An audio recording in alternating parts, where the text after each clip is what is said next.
Hello everyone, কেমন আছো সবাই? আশা করছি সবাই খুব ভালো আছো, আমিও খুব ভালো আছি। আজকে তোমাদের কাছে নিয়ে এসেছি একটা খুব ভালো রেসিপি, একঘেয়ে নিরামিষ জীবন থেকে মুক্তির একটা রেসিপি, যেটা খেয়ে তুমি নিজেও খুব ভালো উপভোগ করবে এবং বাড়িতে যাকে করে খাওয়াবে, বন্ধু বান্ধব, ফ্যামিলি মেম্বার, সবাই ভীষণ খুশি হয়ে যাবে, বুঝতেই পারবে না যে কী খাওয়াচ্ছ।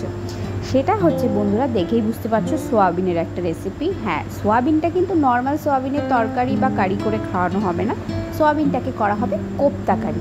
তো তার জন্য প্রথমেই দেখে নিয়েছিলে আমি জলে সোয়াবিন ভিজিয়ে রেখেছিলাম এবং জল ঝরিয়ে নিয়ে সেগুলোকে ভালো মতো মিহি পেস্ট করে নিতে হবে। আর পেস্ট করার পরে একদম দলা পাকিয়ে দেখতে হবে যে সেটা দলা বাড়ছে কিনা। যদি দেখো যে দলা পেকে যাচ্ছে, তার মানে বুঝবে যে পেস্টটা তোমার রেডি।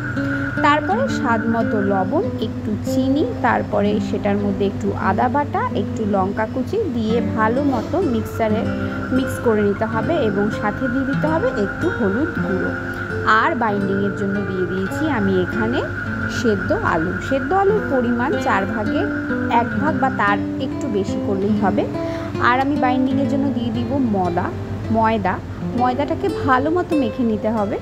একদম অনেকক্ষণ সময় লাগবে এটা মাখতে, আর হাতের মধ্যে লেগে যাবে। এই সময় হাতে একটু তেল দিয়ে নিতে পারো যাতে হাতের মধ্যে লেগে না যায়। ময়দা দিয়ে মাখানোর পর একটু বেসনও দিয়ে অ্যাড করেছি মাখার সময়। এবার হাতের মধ্যে আমি আবার তেল লাগিয়ে নিলাম, কারণ এগুলোকে গোল গোল করে পাকাতে হবে, হাতের মধ্যে লেগে যেতে পারে, তাই জন্য তেল দিয়ে নিয়েছি।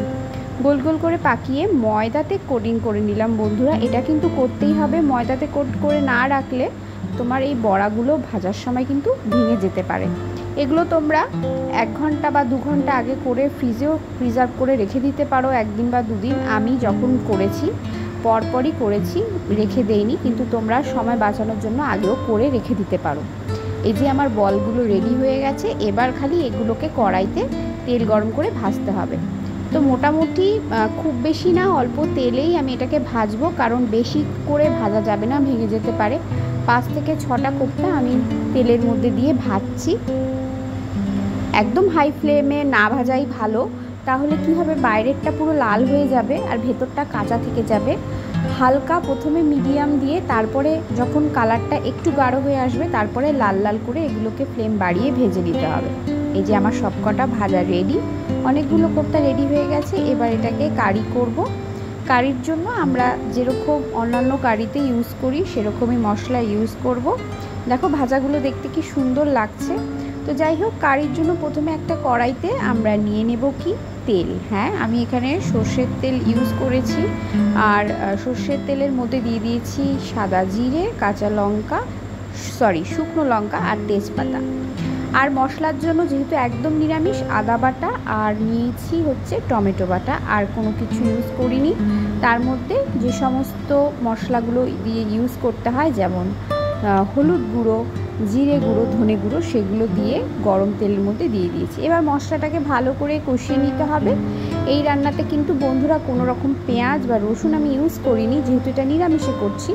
আপনারা চাইলে যদি আমিষের মতো করে করতে চান, রসুন পেঁয়াজ বাটা কিন্তু অবশ্যই ইউজ করতে পারেন। আর এই রান্নাটা আমি নিরামিষ করছি জন্য কিছুই দিচ্ছি না, কিন্তু খাওয়ার পরে একদমই বোঝা যাবে না যে এটা নিরামিষ বা অন্যরকম লাগছে, মানে আমিষের থেকেও কিন্তু খুব ভালো টেস্টি লাগবে। তারপরে কারিটা যখন মশলাটা কষানো হয়ে গেলে জল দিয়ে ফুটিয়ে নিলে পরে ঠিক নামানোর কিছুক্ষণ আগে কোপ্তাগুলোকে দিতে হবে। কোপ্তা দিয়ে কিন্তু বেশিক্ষণ আমরা এই রান্নাটাকে ফোটাতে পারবো না, বেশিক্ষণ উনুনে রাখতে পারবো না, কোপ্তাগুলো ফেটে যেতে পারে। আর অনেক সময় আপনারা কারিটা করে রেখে খাওয়ার আগেও কোপ্তাগুলো দিয়ে একটু নেড়েচেড়ে গরম গরম খেতে পারেন, কারণ কোপ্তাটা বেশিক্ষণ রেখে দিলে কি করে, এটা পুরো রসটাকে শুষে না, একদম শুকনো হয়ে যায়। ওই জন্য কোপ্তাটা দেওয়ার আগে দেখবেন জলের পরিমাণটা যেন একদম কমে না যায়, মিডিয়াম যেন থাকে। মোটামুটি আপনাদের যতটুকু রসের প্রয়োজন তার থেকে একটু বেশি রাখবেন। আমার কোপ্তা কারি রেডি। গরম গরম ভাতের সাথে গরম গরম খেতে কিন্তু দুর্দান্ত লাগে। আপনারা অবশ্যই ট্রাই করবেন। দেখুন দেখতে কি সুন্দর হয়েছে, আমার তো দেখেই জিভে জল চলে আসছে। খেতেও দারুণ হয়েছিল। আপনারা ট্রাই করে আমাদেরকে জানাবেন যে কেমন লাগলো আপনাদের এই রেসিপিটা। আর সবাই ভালো থাকবেন বন্ধুরা, সবাইকে ভালো রাখবেন। এবং যদি ভালো লেগে থাকে, এই রেসিপিটা ভালো লাগলে অবশ্যই লাইক করে দিবেন, শেয়ার করে দিবেন, এবং যারা যারা আপনারা ফেসবুক থেকে দেখছেন একটা ফলো করে দেবেন। যারা নতুন আছেন ইউটিউবে তারা অবশ্যই সাবস্ক্রাইব করে দিবেন। সবাই ভালো থাকবেন, সবাইকে ভালো রাখবেন। দেখা হবে পরের ভিডিওতে। Bye bye.